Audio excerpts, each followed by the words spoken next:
सराय आलमगीर के नवाही गांव सरडोक में एक बीवी ने अपने आशना के साथ मिलकर अपने ही खामंद को मौत के घाट उतार दिया। वाजिद की भाई की बहुत अजीब सी एक निकली है। अंदर से कुंडी लगी हुई थी तो हम दीवार फलांग कर अंदर गए हैं। जब हम अंदर गए हैं तो उसने जैन ने चाकू उठा लिया है। जो कुछ भी हुआ बेटी के सामने हुआ है। बेटी को बोल दिया है कि मैं तुमको भी ज़बह कर दूंगी इसके साथ। बिस्मिल्लाहिर्रहमानिर्रहीम। नाजरीन, मेट्रो 53 के साथ मैं हूँ वैस मदनी।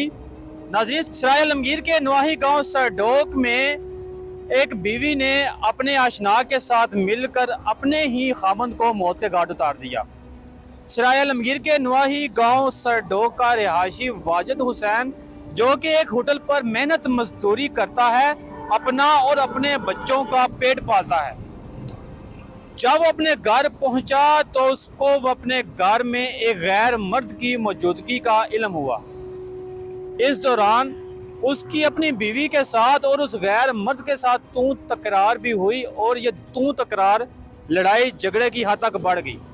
इसी दौरान उस सफाक बीवी नाइला ने अपने महबूब जैन के साथ मिलकर अपने ही खामद वाजिद हुसैन को मौत के घाट उतार दिया। और ये सारा जो मंजर है वो उसी कमरे में मौजूद वाजिद हुसैन की 11 साल की मासूम बेटी को नैन ने अपनी आंखों से देखा। वो बच्ची उस कमरे को देखकर खौफ की अलामत बन चुकी है। उन दोनों बच्चों की आंखों में वो खौफ नजर आ रहा है कि कैसे उनकी सफाक माँ ने अपने महबूब के साथ मिलकर उनके वालिद को मौत के घाट उतारा। मेरे साथ इस वक्त मकतूल वाजिद हुसैन के भाई रफाकत हुसैन मौजूद हैं। आइए इनसे बात करते हैं। जी अस्सलाम वालेकुम। वालेकुम।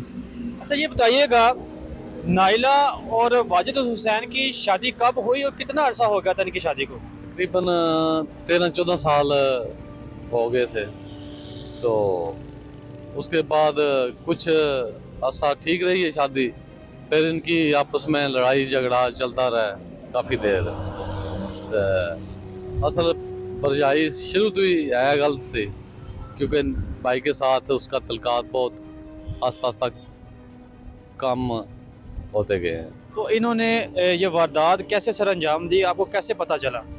सर उसको लड़के को पहले से अंदर उन्हें चला गया था अंदर। तो भाई जब काम से वापस आया था वो अंदर गया, उसने मतलब चादर उसकी देखी है पता नहीं, तो उस तो बाद आपस विच मियाँ बीवी झगड़ने लग गए। फिर दोनों लड़का जड़ा वो भी बाहर आ गया, दोनों मिल के ते इसने गले में फंदा डाल दिया। तकरीबन 3 लगभग टाइम है सी। सुबह मैं सवेरे दुकान पे जा रहा था तो मुझे अजीब सी आवाज़ें आई हैं। मैंने सोचा कि रोज़मर्रा का जो इनका झगड़ा वो हो रहा होगा।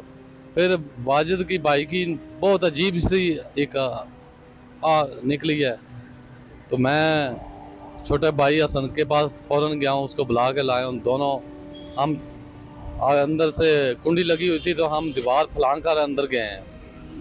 अंदर जब गए हैं तो दरवाज़ा खोला है तो जो जैन नाम का लड़का वो भाई की छाती पर बैठा हुआ था।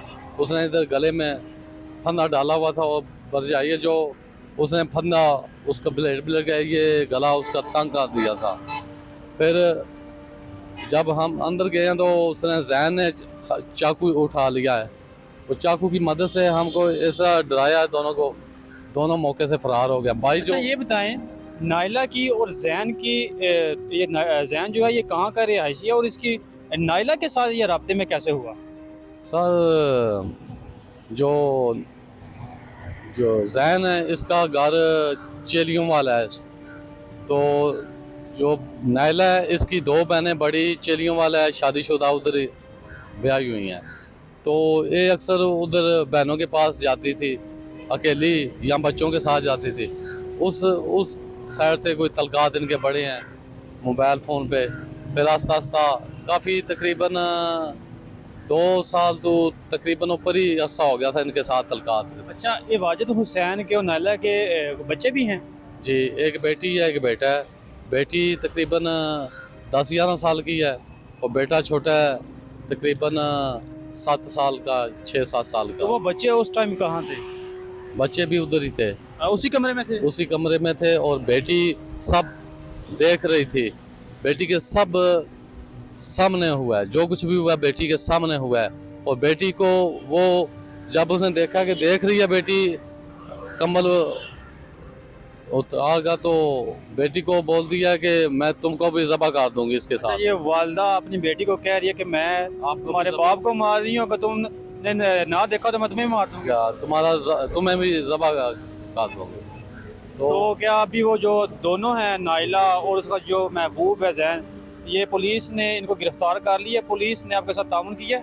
जी, फिलहाल तामल कर रही है पुलिस, तो गिरफ्तार दोनों हो गए हैं। इस तो आप क्या मुतालबा करना चाहेंगे? सर, हमारा मुतालबा है कि इनको सख्त से सख्त कड़ी को सजा दे। हम तो DSP से भी और मतलब SHO सब से भी ये बोल रहे हैं कि इनको सामने शूट किया जाए कि हमारा दुख दर्द तकलीफ थोड़ी कम हो सके, कि ये इनको जिंदा रहने का हक ही नहीं है कि मेरे भाई को बगैर किसी वजह, बिल्कुल पूरे इलाके को जानते हैं मेरे भाई को, बहुत शरीफ और सादा, इनके लिए दिन रात उसने सर्दी में मेहनत करके सब पैसा इनको देता रहा।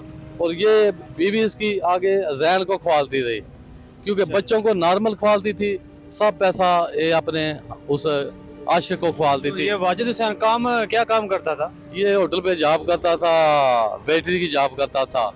रात को 11-12 बजे छुट्टी करके 5 किलोमीटर सफ़र पैदल तय करके रोज़ाना, क्योंकि हमारे पास मौके हुआ है जो जिनके सामने पैदल चलकर घर आता था।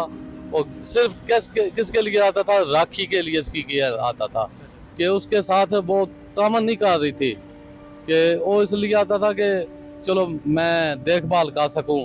सुबह फिर उसी टाइम सुबह सवेरे ड्यूटी पर अपने बच्चों की खातिर, अपने घर की जी, खातिर। सिर्फ बच्चों की खातिर।